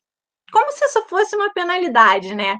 A título de exemplo, as crianças que amamentam e que ainda não falam, elas são muito beneficiadas pela Libras, porque muitas vezes elas choram querendo alimento e elas querendo amamentar, e as mães muitas vezes não sabem o que está acontecendo, e às vezes um gesto, um sinal, ajudaria muito em adiantar uma comunicação efetiva. Então, por exemplo, se todas as vezes que a mãe for dar banho na criança, ela faz o sinal de banho, todas as vezes que ela for amamentar, ela faz o sinal de leite, todas as vezes que ela for no banheiro ou for limpar a criança, ela fizer o sinal correspondente, a criança vai começar a entender. Então, não estou aqui criticando o posicionamento da medicina, né? Eu estou aqui mostrando que via de regra acontece. E como isso pode ser prejudicial ou benéfico para a criança. Porque o que acontece? Quando o médico fala que a criança tem que aprender Libras, provavelmente ele fala, o seu filho tem que aprender Libras. E em nenhum momento isso é dito para a família que ela também tem que comprar essa briga, que ela também tem que ser acessibilizada, que ela também tem que aprender essa língua, porque não adianta eu mandar o meu filho para a escola todos os dias para ele treinar Libras, para ele aprender a sinalizar, para ele ver o que é o que, para ele entender o mundo, para quando ele chegar em casa e falar comigo o que aconteceu na escola, eu não entender nada. E aí, até que ponto eu estou conseguindo incluir o meu filho na sociedade se eu nem incluir ele na minha casa? Tem uma falta de coerência nos discursos, talvez por falta de preparo, talvez pelo que é ministrado nas faculdades, eu não vou saber dizer, mas, via de regra, o que acontece é que quando a criança sai do teste da orelhinha para saber se ela tem deficiência auditiva ou não, ela é encaminhada para conversar com um profissional especializado. Especializado em quê? Em implante coclear. Então, até que ponto o sistema atual está dando certo, né? E aí a gente tem as questões de que a criança tem a prática, mas a família não tem. É uma aprendizagem isolada. E aqui a gente conhece várias pessoas que falam: nossa, eu fiz tantos anos de inglês e eu não lembro de nada. Por quê? Porque não pratica, porque não põe em prática. Não é só você ir na aula e depois aquilo morrer, você precisa aplicar aquilo no dia a dia. Por isso a cultura surda e conhecer surdos com a mesma dificuldade, com a mesma história, ou que entendam um pouco dessa situação é importante para a criança surda, principalmente. E aí a gente continua, a gente tem uma aprendizagem isolada, um distanciamento da família, porque ninguém se entende, uma dificuldade de convivência tanto dentro quanto fora de casa, e a gente coloca a responsabilização exclusiva na escola. Mas aí eu pergunto para vocês, a criança está 6, 10 anos, tem que ter um vocabulário básico de céu, de chuva, de dia, de noite, para ela chegar numa escola, ficar na frente de um intérprete que sinaliza horrores durante 6, 10 horas por dia, ela vai entender, ela vai conseguir absorver todas as informações que estão sendo dadas, ela está ali em pé de igualdade com as outras crianças, ela está sendo efetivamente educada. E aí eu, infelizmente, tive uma experiência com uma surda de 21 anos de idade, em que ela precisava preencher um formulário, e eu digo para vocês, ela ficou super nervosa, e eu achei que eu não estava conseguindo sinalizar para ela. E eu falei assim: não, olha, calma, isso aí é para você conseguir o dinheiro da passagem, a empresa vai te dar o dinheiro da passagem. Ela: não, mas eu não posso assinar, eu tenho 21 anos, eu sou surda, minha mãe precisa ler. E aí depois eu conversei com outras intérpretes que já tinham contato com essa menina e viraram para mim e falaram assim: olha, ela sabe escrever o nome dela, mas ela não sabe ler nem escrever. E ela tem 21 anos, e ela se formou no ensino médio. E o que aconteceu nesse tempo todo? Sabe? Então, a gente tem uma questão social em que a surdez ela é vista como limitante e a visão médica é depreciativa.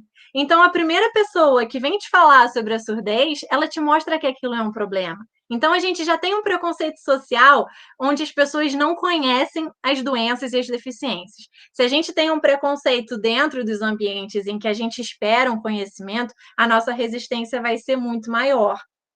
E aí, o exemplo do casamento foi mais para mostrar para vocês que existe uma falta de conscientização de todo o contexto, até das pessoas que convivem com pessoas surdas. Eu fui chamada para interpretar uma boda de diamante e tinham 3 surdos no local, e os 3 sabiam Libras, e os 3 faziam leitura labial, e os 3 conseguiam se comunicar plenamente com a comunidade ouvinte. Eu achei meio sem sentido, mas eu fui. Falei assim, bom, vamos interpretar, vamos ver que experiência vai ser essa. E tinha uma pessoa falando, era um grupo grande de pessoas, né? Elas estavam em círculo, e a palestrante, a pessoa que ia falar no momento, ela estava com o microfone. Primeira coisa que aconteceu, ela colocou o microfone na frente da boca. Ninguém fazia leitura labial.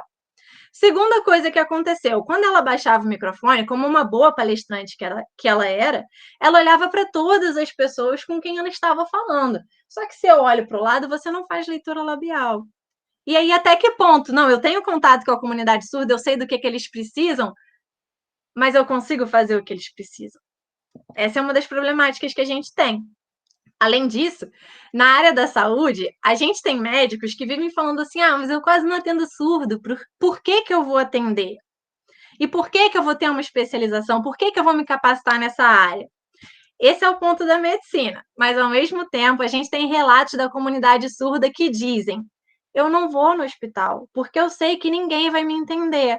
Se eu me comunicar, ninguém lá sabe Libras. Se tiver um intérprete, eu vou ficar muito desconfortável. Imagina eu indo eu surda, indo numa consulta ginecológica, indo numa consulta em que o médico vai me falar alguma coisa que para mim é muito privada, que é muito particular, que eu não quero que ninguém saiba, eu quero que tenha um sigilo médico profissional, um sigilo hospitalar, e eu não tenho acesso a isso.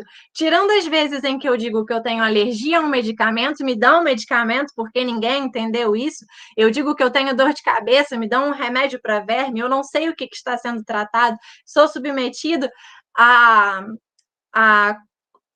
tratamentos que eu não autorizei, que eu não sei do que se trata, ninguém me falou o que está acontecendo, e às vezes você fica horas no hospital, e para terminar só a temática da saúde, eu fiquei sabendo de uma história que aconteceu na minha cidade, de um surdo que foi para o sistema público de saúde, pediu para ser atendido, foi atendido na triagem, deu o nome dele, ficou 10 horas no hospital, não foi atendido, perguntou o que estava acontecendo, porque a sala enchia, esvaziava e ninguém chamava ele. E disseram que viviam repetindo o nome dele, mas que ninguém se manifestava. E ninguém se deparou com a realidade de que ele era surdo e que ele não escutava chamarem o nome dele. Então, assim, o básico não está sendo dado. Quando a gente fala de assistência social, achei legal destacar essa área, até porque foi o tema que o João propôs, mas isso vai refletir em todas as outras áreas. A assistência social, ela tem como objetivo, e eu peguei essa definição de termos e artigos da internet para ficar bonitinho, melhorar a qualidade de vida de grupos vulneráveis, garantir maior acesso a programas sociais e a convivência em família e a emancipação social do indivíduo. Emancipação aqui no sentido de independência, né? Não depender da família, mas conseguir viver uma vida por si só, né? Como a gente espera que a gente faça depois de certa idade. E assistência social, os profissionais, os assistentes sociais, eles costumam trabalhar nos CRAs e no SUAS. Só que quando eu comecei a ler artigos sobre a área, a gente começou a perceber que a realidade não é exatamente a melhora na qualidade de vida de grupos vulneráveis. Porque se a gente for pensar, o surdo, ele se encaixa perfeitamente num grupo vulnerável. Ele já não teve acesso a uma educação lá na infância, a família não abraçou a ideia de fazer Libras, ele já está um pouco isolado. Então, o que a gente pensa? A gente acha que o assistente social vai introduzir aquela família, aquele grupo, a programas sociais, vai conseguir efetivar uma convivência familiar, e essa emancipação do indivíduo pode realmente acontecer. É isso que a gente pensa, é isso que se passa quando a gente olha a definição do curso e da profissão. Mas, na verdade, a gente tem um despreparo do profissional, falta de estrutura, falta de conhecimento da Libras, falta de intérpretes capacitados, TIOS ali é o termo tradutor, intérprete de língua de sinais, e um serviço prestado com precariedade. Mas eu também não vou ficar criticando só os assistentes sociais, porque a gente é da área do direito e isso fica muito claro para a gente. Porque o despreparo do profissional do direito está claro no fato de que a gente sai 5 anos da faculdade e tem que ficar vendo cursinho para fazer a prova da OAB. Está claro no fato de que a gente sai da faculdade, tem medo de fazer a primeira ação, ou precisa de um advogado para orientar, ou não sabe entrar no TJRJ, porque nunca viu isso na faculdade. E eu não estou dizendo que a faculdade tem obrigação de fazer isso, ela tem muito conteúdo para dar, mas o profissional sai despreparado. E aí, entrando na falta de conhecimento da língua, eu queria saber de vocês, se na UF de Macaé ou em outra faculdade que vocês estudam, vocês já ouviram falar sobre os direitos das pessoas com deficiência, e principalmente em direitos das pessoas com surdez, em direitos das Libras ou tudo mais. Porque eu, particularmente, tenho essa matéria como eletiva, mas ninguém nunca me falou que isso era importante, ninguém nunca me falou que a gente precisava olhar por esse grupo. Porque, na verdade, a gente vai perceber que, antes de qualquer coisa, eles são brasileiros. E eles têm direito às mesmas coisas que os ouvintes têm, porque eles são regidos pela mesma Constituição. E por que o profissional do direito, que é aquele que é capaz de interpretar as leis, não consegue virar para o surdo e falar assim, olha, você tem direito a isso? Porque se o surdo pedir uma orientação, eu não sei aqui hoje quem é que teria a capacidade de orientar um surdo em Libras, ou de entender as dúvidas desse surdo, porque surdo também trabalha, surdo também consome, surdo também se aposenta. E, assim, os profissionais que têm a capacidade de alcançar esse público são absurdos, absurdamente reduzidos, a gente não conhece. Então, o serviço é prestado com precariedade, mas acredito que, por exemplo, a Defensoria Pública é um grande exemplo de que não tem estrutura para a demanda do povo. Então, não só a assistência social tem essas dificuldades, mas também todas as áreas, e aqui eu critico em especial o direito, porque eu acho que, assim como a doutora Priscila falou,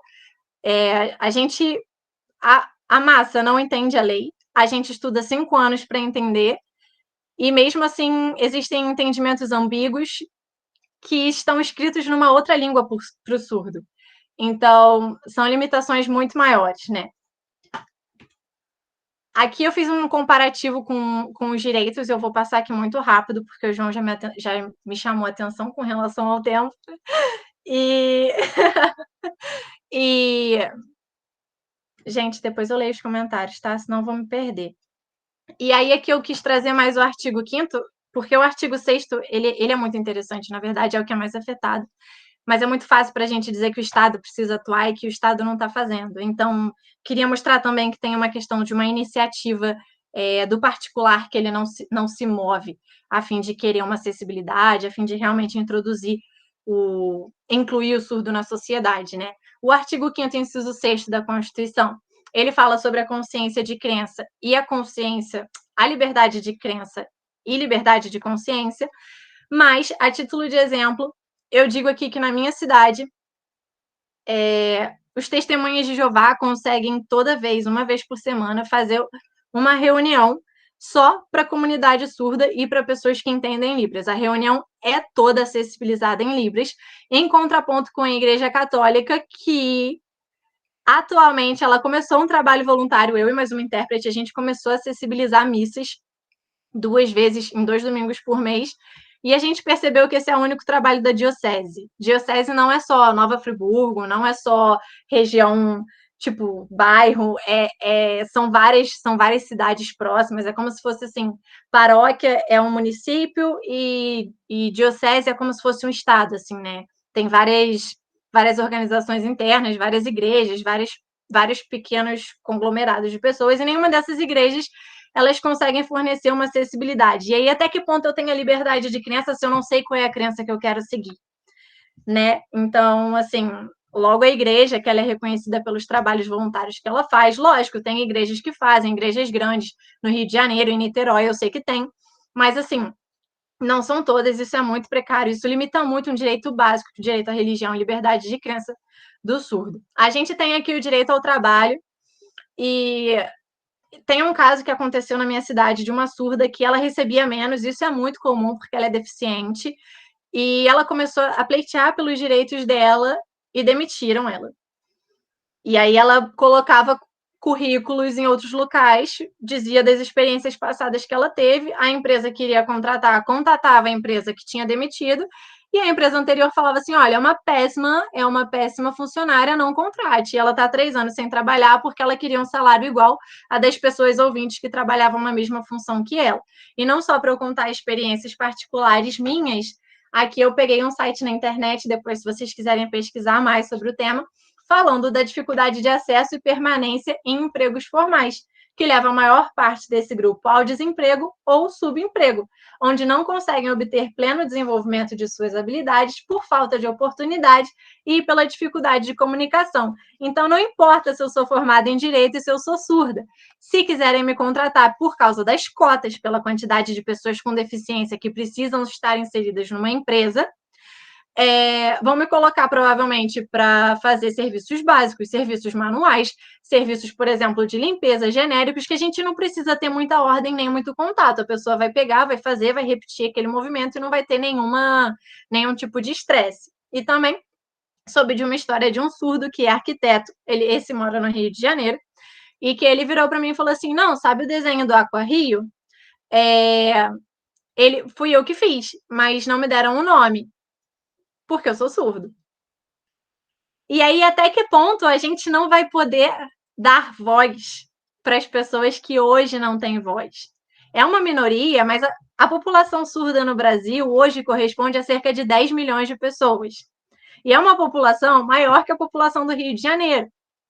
E assim, não falando só de questões humanizadas, são 10 milhões de pessoas que não têm acesso à justiça e que advogados poderiam estar atuando por eles. São 10 milhões de pessoas que não têm acesso à saúde e que médicos podiam estar ganhando dinheiro com eles. Que a educação, escolas podiam ser diretamente direcionadas para esse público e estar também ganhando dinheiro. Então, assim, o que aconteceu que a gente esqueceu essa galera, sabe?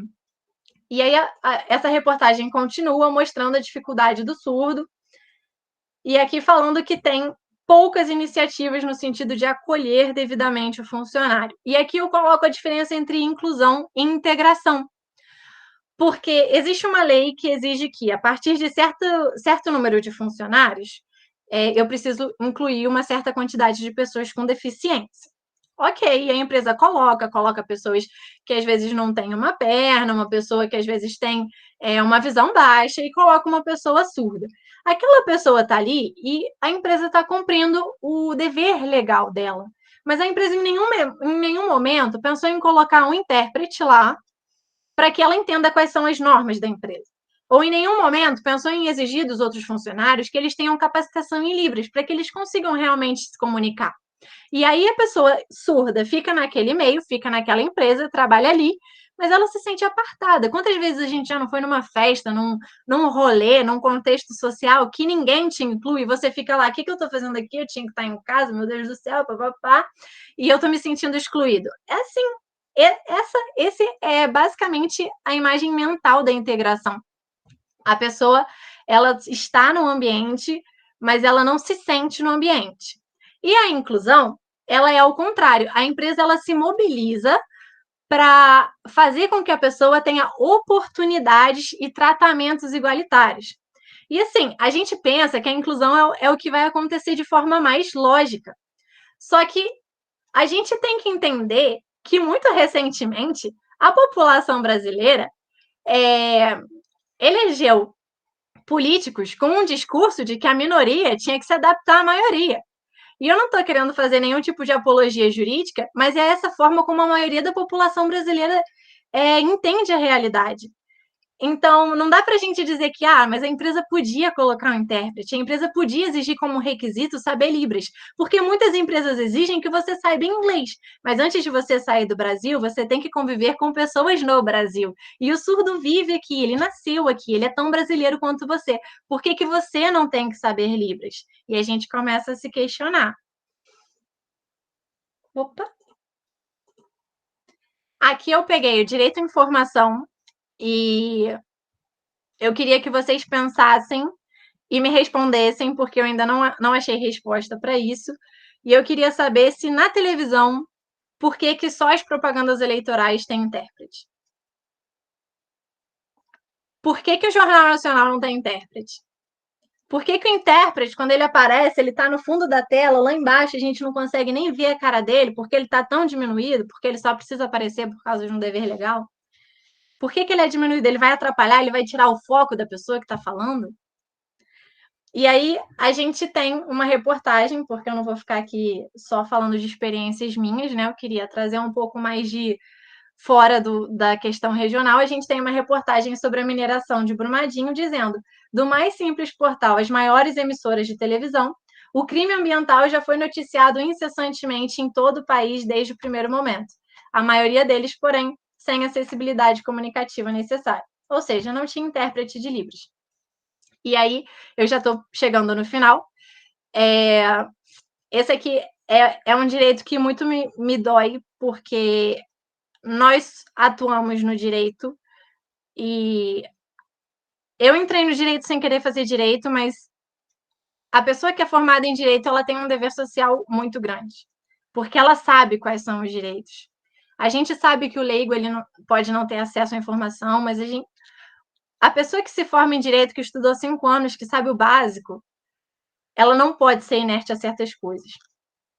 E eu tive acesso a essa notícia de que mulheres surdas não conseguem denunciar violência doméstica por falta de intérprete. O Brasil tem um histórico de violência doméstica absurda. Esse histórico cresceu com a pandemia. Depois da pandemia, ele não diminuiu.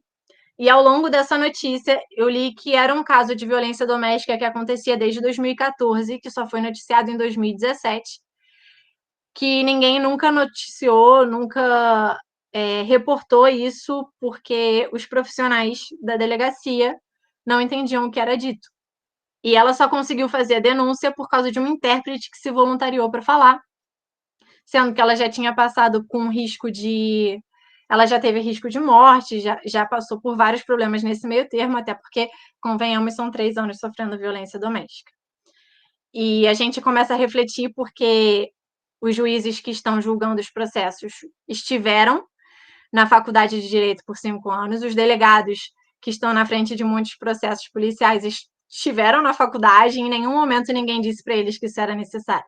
Em nenhum momento ninguém falou que o surdo também é uma pessoa, que o surdo também tem direitos, que às vezes o surdo só se comunica em Libras e que esses ambientes, principalmente os ambientes governamentais, têm que ter acessibilidade, primeiro para dar o exemplo e segundo para efetivar o que a Constituição prometeu lá em 1988.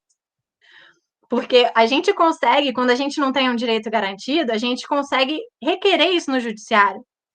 Agora, se você não consegue nem chegar no judiciário, a Constituição realmente existe para a comunidade surda? Esse último aqui eu só vou instigar um pouco vocês, que é o direito social e educação.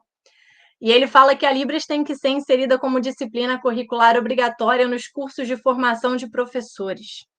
E eu queria saber aqui se tem algum professor que cursou Libras e que se sente capaz de dar uma aula aqui em Libras. Ou se, tendo intérprete, se consegue entender uma dúvida do aluno em Libras. Se consegue entender quais são as necessidades do aluno em Libras, Porque o aluno, muitas vezes, ele é visual, ele não escuta. E tem muitos professores que chegam na sala de aula, colocam um quadro em branco e falam durante 2 horas. E vocês acham que o surdo vai ter a mesma absorção que o ouvinte? O ouvinte, muitas vezes, depois de meia hora de aula, ele não entende mais nada. Então, vocês sabiam que o professor ele é responsável por adaptar a aula e o professor não dá só aula para os ouvintes, mas também para a comunidade surda? Porque muitas vezes tem essa separação. Ah, eu vou dar aula para os ouvintes, o intérprete se vira com o surdo. Mas o intérprete, gente, faculdade de Direito. Nós temos professores com mestrado, nós temos professores de doutorado, nós temos uma terminologia absurdamente inacessível. Vocês acham que um intérprete com curso de língua estrangeira, igual inglês, espanhol, no caso, Libras, vai ter acesso a termos como pejotização, uberização, terceirização e vai conseguir passar a mesma mensagem que o professor está passando para os alunos? Eu tive a experiência de interpretar um evento do TRT e eu tive que chamar uma colega. João, já estou acabando, tá? E eu tive que chamar uma colega para interpretar comigo, e ela era, tipo, religiosa, mas não era do direito. E isso mexeu muito comigo, porque eu falei assim, os profissionais do direito têm que ser os primeiros a serem os intérpretes. E ela virou para mim e falou assim, olha, Luísa, você começa, porque eu não sei como é que vai ser. E eu, não, tranquilo, profissional, assim, super capacitada, e a gente trocava de 20 em 20 minutos para a gente descansar, até porque você ficar 20 minutos movimentando as mãos é cansativo e você também perde o raciocínio. E aí, eu ficava 20 minutos no palco interpretando, e quando ela trocava comigo, eu ficava 20 minutos no palco interpretando para ela, porque ela não sabia nenhuma das terminologias. E aí, até que ponto, por exemplo, um surdo que já teve dificuldade na educação básica, que já teve dificuldade na educação fundamental, que já teve dificuldade no ensino médio, que provavelmente foi muito mal no Enem, que entrou por cota na faculdade, vai entender terminologias de medicina, vai entender doenças, vai entender o direito, vai entender, não sei, qualquer outra área. Arquitetura é muito complicado. Por fim, a Libras, no parágrafo 2º, constitui-se como disciplina curricular operativa nos demais cursos de educação superior e na educação profissional.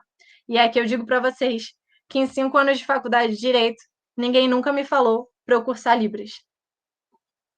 Então, a gente tem lei, a gente tem legislação, a gente tem tudo o que permite que o surdo tenha uma vida plena, como uma pessoa com deficiência auditiva. Mas a gente não vê isso na prática. A gente hoje tem uma realidade de que a lei tinge papéis, mas não muda a sociedade. E aí, para finalizar, o surdo é uma pessoa com direitos, com necessidades, com vontades, com sonhos, mas antes dele ser surdo, ele é brasileiro. E aí, a minha intenção aqui é mostrar para vocês, porque eu sei que muitas vezes a gente não conhece, e não conhecer não é um problema, mas conhecer é o primeiro passo para fazer a mudança. E nós somos as pessoas mais capacitadas para isso, não diminuindo as outras áreas, mas eu digo porque a gente já conhece a lei e a gente sabe aonde precisa mudar. Então, eu queria muito instigar um pouco o interesse em vocês. Quem quiser, eu tenho, assim, N livros a respeito. Eu realmente tenho curiosidade sobre o tema. Quem quiser pesquisar, conversar sobre isso, eu vou abrir uma caixinha também, igual a Priscila falou que vai abrir, eu não tinha pensado nisso, mas eu acho uma ótima ideia. Quem quiser conversar sobre essa realidade, é uma realidade que precisa muito ser pensada. E aqui, gente, a gente não tem certo e errado.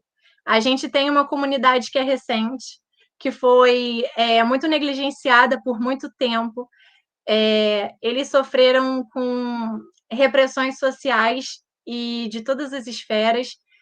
A comunidade surda, por muito tempo, teve uma reunião internacional, o Congresso de Milão, que fez com que fosse entendido que a sinalização não fosse correta, e muitos surdos, por muito tempo, tiveram suas mãos amarradas, sentavam em cima das mãos, eram proibidos de sinalizar, então muito da comunidade surda se perdeu, muito do vocabulário surdo se perdeu. É uma língua que está em crescimento, é uma língua que está se desenvolvendo, é uma comunidade que está se reconhecendo como comunidade, e isso precisa sair da esfera acadêmica, mas primeiro precisa entrar na esfera acadêmica. Então, Eu agradeço demais o espaço, eu espero ter cutucado alguns de vocês para a gente ver o nosso papel social e entender que nós temos que ser ativos na sociedade. Eu não me via como militante, mas quando o João me mostrou a arte, eu falei assim, eu acho realmente que eu sou militante, mas não por nenhum tipo de ódio ou nada, mas porque eu acho que nesse momento a gente precisa conscientizar e a gente precisa falar sobre isso e a gente precisa trazer o problema à tona. Obrigada. Luísa, muito obrigado pela sua fala, excelente fala. Olha, tem muitos pontos a comentar, porque realmente foi uma fala muito boa, muito completa, e começando porque militância, na verdade, não é por base no ódio, é pela mudança. Então, a gente tem que assumir esse título também se a gente luta para tornar a realidade aquilo que a gente acredita, e aquilo que, em tese, está previsto em lei, na Constituição, em tratados internacionais. É simplesmente sensacional. Eu comentei, tem tantos elementos a serem tratados. Você falou sobre direito à educação, você falou sobre direito à saúde. Inclusive, eu comentei e compartilhei já o seu link do Instagram também, para já facilitar quem quiser conversar com a doutora Luísa, com a doutora Priscila também. Elas são sensacionais. Eu agradeço muito pela participação de vocês. E eu comentei também sobre um episódio de um podcast que é da Rádio Novelo Apresenta. Ele comentou em um dos episódios sobre essa questão da efetivação do direito à educação para a comunidade surda, exatamente pela ausência de termos. Falou um pouco sobre essa história da questão de as mãos serem amarradas para serem impossibilitados de sinalizar, uma concepção antiga de que seria necessária adaptação, mas eles falam muito sobre isso, que na matemática, por exemplo, não só na matemática, mas como que se fala um termo de somatório, integral, derivada, como que uma pessoa vai aprender de verdade, até num contexto mais básico da alfabetização, até o pós-doc, que graças a Deus nosso professor Hamilton está desenvolvendo com brilhantismo, já nem pôde mais estar aqui, mas sempre com ele na cabeça. A sua fala foi muito necessária, foi realmente muito boa, muito obrigado pela participação. A gente tem alguns comentários aqui no chat. A Luísa comentou também, instigando, né, quem teve a oportunidade de trabalhar com Libras na universidade, quem teve acesso. A Camila de Oliveira Cunha comentou que acha que em Niterói tem pelo menos turma de línguas, inclusive Libras, sim. A Esther Benevides Dias Lima comentou que tem sim Libras 1 e 2, que ela realizou, ela fez Libras 1 como eletiva de serviço social, mas não se fala sobre direito, é só uma instrução mais procedimentar. Comentei sobre esse episódio, inclusive recomendo muito esse podcast no contexto inteiro, mas esse episódio em especial, focado nessa temática, ele é sensacional, ele traz muita elucidação. Amanda de Miranda Valente comentou que tem uma frase que se encaixa perfeitamente com essa parte da integração e inclusão. A ativista americana Vernon Myers diz que diversidade é convidar para a festa, inclusão é chamar para dançar. Realmente. Perfeito. A Luciana comentou que está chocada, que é um absurdo, é realmente muito triste essa questão. A falta de acessibilidade, ela se manifesta de muitas formas que a gente não consegue nem compreender, por vezes. A Silvia Caristiano comentou, excelente palestra, essas informações têm que ser passadas para o mundo. Gabriel de Paula comentou que eu sou estudante de Direito da UFRGS. Interessante, que bom que a gente chegou tão longe, muito legal. E tem um colega surdo.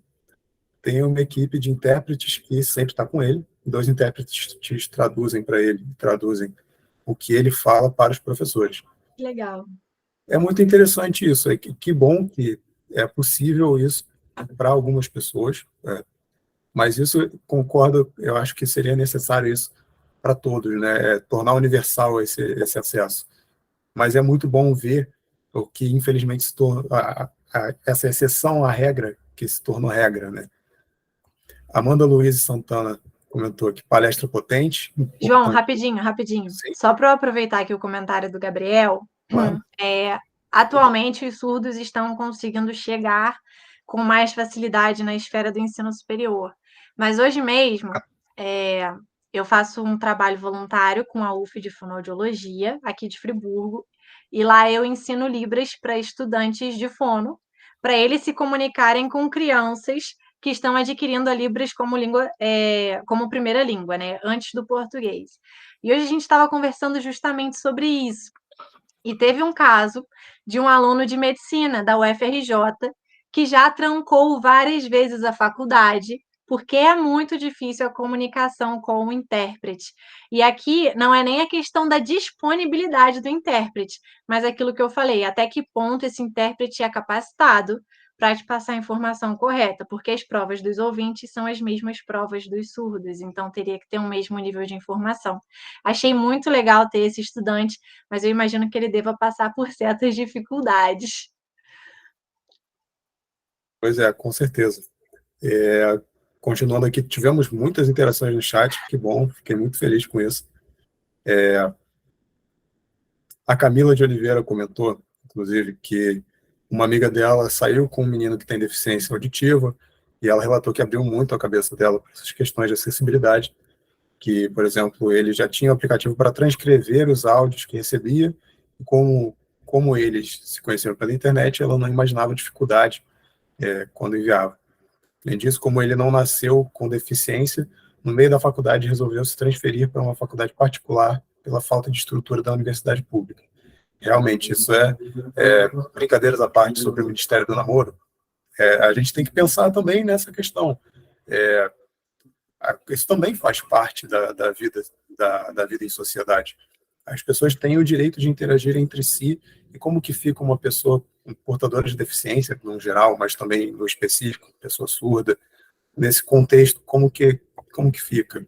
E tem mais, João. Não só ter acesso à faculdade, mas conviver com os colegas da sala, né? Porque eu imagino que esse colega do... Ai, esqueci o nome dele. Esse colega do Gabriel, provavelmente ele não tem muitos amigos na faculdade, porque são poucas as pessoas que vão ter capacidade de conversar com ele em Libras. E aí, ele vai tirar dúvida com quem? Sabe? Exatamente.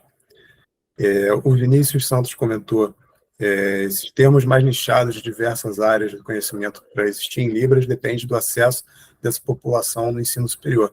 Concordo, mas não só no ensino superior. Não necessariamente. Até para a gente ter uma questão de conscientização, né? Sim. A questão é que esse processo de gerar um termo novo é muito complicado, porque a gente vê, por exemplo, a dificuldade que foi a atualização da língua portuguesa em si, se desvencilhar da língua portuguesa trazida de Portugal para a língua brasileira, português brasileiro, todos esses trejeitos que foram sendo mudados, a reforma ortográfica, etc. Imagine isso num contexto de Libras, que a acessibilidade já é difícil. Então, como que você... Beleza, tivemos um congresso nacional, conseguimos gerar novos termos. Como que as pessoas vão ficar sabendo desses termos? Tem isso, e tem mais uma questão do tipo, eu vou esperar virem para surgir a necessidade, ou eu vou dar os meios para que seja buscado esse caminho. Então, por exemplo, se eu não tenho terminologias que não me dão acesso a uma determinada área, vamos supor, física, eu não vou conseguir fazer a faculdade de física. Mas se eu amo física, como é que eu vou ter acesso a essa faculdade? Então, o pensamento não deveria ser esperar que chegue, sabe? Deveria ser, vamos estar prontos para quando chegar. Perfeito. Gente, se vocês quiserem, eu agradeço muito pelo número de participações no chat, mas quem quiser, sinta-se à vontade para abrir o microfone, a câmera. A gente está nesse momento de troca, mas o Vinícius Santos continuou, ele disse a respeito da sinalização, para existir um sinal para... É difícil essa. Precisa de um surdo para debater o sinal a ser escolhido. Precisa, realmente. É muito complicado. Eu não sei como me manifestar a respeito, porque a gente precisa de um surdo que entenda o contexto. Mas, assim, a gente consegue explicar a doença ou o remédio, não sei o que é isso. A gente consegue explicar características dela até chegar a uma definição que seria a palavra na língua portuguesa e seria o sinal na língua de sinais. Então, não é impossível. A gente precisa de pessoas que tenham um conhecimento prévio, mas a gente já tem psicólogos formados em psicólogos que são surdos, a gente já tem vários profissionais aí que atuam. A comunidade surda, ela, na questão do direito ao trabalho, ela consegue ser muito mais bem sucedida em áreas em que ela não depende de um grupo, em que ela não precisa ser contratada. Então, por exemplo, concursos de beleza, em que ela só depende dela, concursos de esporte, atletas, psicólogos que têm o próprio escritório e profissionais que conseguem ser independentes, o surdo consegue muito bem se desenvolver, né? Mas com relação a trabalhar em equipe, isso é um pouco mais complicado até por causa da comunicação com os ouvintes. Mas no caso dessa sinalização, eu acho que assim, a gente não pode ignorar a necessidade. E se a gente já tem surdos que estão começando a adquirir um conhecimento mais aprofundado, a gente começa a ter a possibilidade de desenvolver mais sinais. Perfeito. Gente, a gente já está se aproximando do fim. Igor, por favor.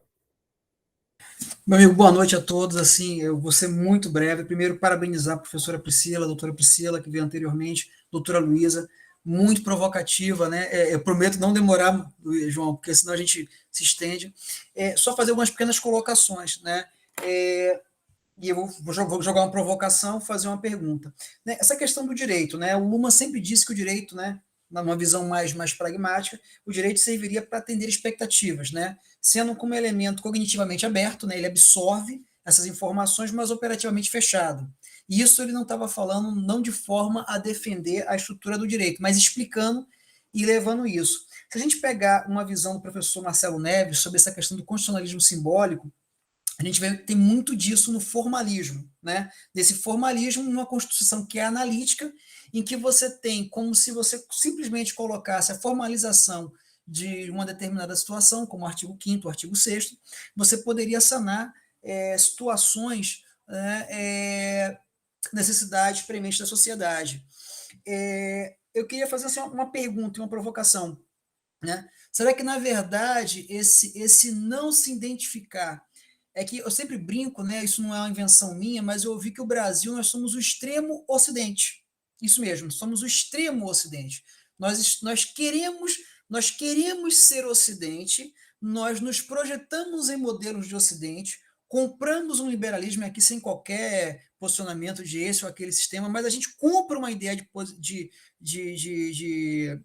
como é que eu posso dizer, de sistemas de pensar, não absorvemos esse sistema da forma como se é, e aí tentamos levar, digamos assim, tentamos fazer a mudança da roda com o carro ainda em funcionamento. A gente dá o jeitinho brasileiro. Isso. Então, a pergunta que eu faço é assim, será que essa não sensibilidade, né, para a gente fazer uma linguagem menos jurídica possível, essa não sensibilidade se dá a essa importação e essa, digamos assim, introjecção de uma sociedade de, entre aspas, vencedores de valências, onde o indivíduo não se vê, quando ele é acometido do problema, ele aí começa a se imbuir de uma proatividade, e aí se surpreende de quão desguarnecido ele é. E só fazer uma pequena observação, e muito, muito breve mesmo. No que tange essa situação lamentável dessa senhora que, poxa, sofria abusos, infelizmente, a gente se depara com situações, se o meio acadêmico já tem dificuldades, né, que é um espaço de conhecimento, de abertura, imagine em delegacias de polícia. Se a gente for pegar, por exemplo, o estado do Rio de Janeiro, éramos para ter um efetivo de 24 mil policiais na Polícia Civil, por exemplo, nós temos 8 mil. Desses 8 mil, trocentos com N sequelas, eu sou um deles, levanto a mão aqui, passo por esse problema, porque a gente sempre fica nessa questão, né, do ethos, do herói, do forte, de não se permitir, e quando a doença vem, acomete, enfim, e a gente se vê com todas essas agressões do Estado também. Mas, assim, eu acredito até que pela essa nova geração, e os antigos também, mas essa nova geração que tenta até ter uma proximidade. Eu vou tirar, por exemplo, as colegas que trabalham com atendimento à mulher, as demandas são imensas. Isso, uma delegacia como a nossa, por exemplo, são duas colegas que diuturnamente estão lutando para poder fazer esse atendimento. Sem querer fugir do tema, a provocação que fica é: será que por sermos uma sociedade de extremo oriente, ou seja, que entendemos onde as políticas e os projetos, né, os projetos de nação chegam a reboque, será que a gente não pega e processa de uma forma deturpada? Obrigado e parabéns pela palestra. Igor, obrigada pela sua pergunta, ela é muito complexa, mas se fosse uma questão do tipo, nós queremos introduzir um conceito com o carro andando, na época do Império, com Dom Pedro alguém lá, foi trazido um francês para o Brasil para fundar a primeira escola de Libras aqui. E isso foi se desenvolvendo, ela cresceu no Rio de Janeiro, e aí teve um afastamento das duas situações, mas a gente poderia, nesse momento, com uma estrutura muito embrionária, ter tentado trazer uma influência muito forte da França, que já tem uma estrutura muito mais sólida com relação a esses conhecimentos. Então, eu acredito que não teve muito uma questão de uma influência externa ou de uma tentativa de pegar o carro andando, de tentar aplicar um conceito que já foi aplicado lá fora, porque o Brasil, apesar de ter muitos problemas com relação à comunidade surda e seus direitos, é muito exemplar perante outros países. Então, às vezes, ele não está atrasado, ele está adiantado. Só que o nosso tamanho, ele dificulta muito a efetivação das coisas. E são muitos poderes, e isso pode dificultar um pouco na concretização do que está na lei. Então, eu acredito que uma influência externa, ou tentar pegar um conceito de fora, eu nunca vi na literatura alguma coisa sendo comparada dessa maneira. Porque a gente tentou fazer aquilo, porque na história a gente vê, né, geografia, geopolítica, porque a Constituição foi feita, a gente queria garantia, mas lá eles estavam lá no neoliberal, e aqui a gente já estava no liberal e tinha que passar pelas fases e não passou, e aí a gente deu direito à propriedade, mas a gente deixou desapropriar, e aí a gente pegou dois institutos de momentos diferentes e a gente fez toda uma confusão. Não, a Libras, ela tem ganhado um peso muito forte agora, e o que a literatura mostra para a gente é que os direitos que foram adquiridos com as lutas nacionais. Então, assim, as lutas podem vir com influências externas, tipo, a gente hoje tem uma Constituição por causa de igualdade, liberdade e fraternidade da Revolução Francesa. E a gente pode pegar ideias de lá e tentar usar isso como fundamento de lutas aqui. Mas eu não acredito que a gente colocou um carro andando no meio da estrada aqui, não. Eu acho que é mais o Brasil, nesse quesito, eu vejo que ele está se desenvolvendo, está engatinhando sozinho. Perfeito. O Igor, ele gosta muito dessas perguntas complexas, a gente tem que admitir. Mas isso é um traço da personalidade que, na verdade, só abona essa pessoa incrível, profissional incrível que o Igor é. Amigo. Faz a gente pensar. Com certeza, a provocação vem para isso. Gente, eu queria agradecer de coração por esse encontro, a doutora Luísa, pela disponibilidade de fazer essa fala sensacional, a doutora Priscila também, que ainda está na chamada, muito obrigado.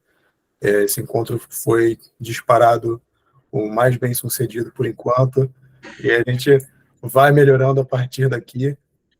Agradeço a todos os participantes também que interviram através de mensagem, estiveram presentes. Acompanhe as nossas redes sociais, as redes sociais da doutora Luísa e da doutora Priscila.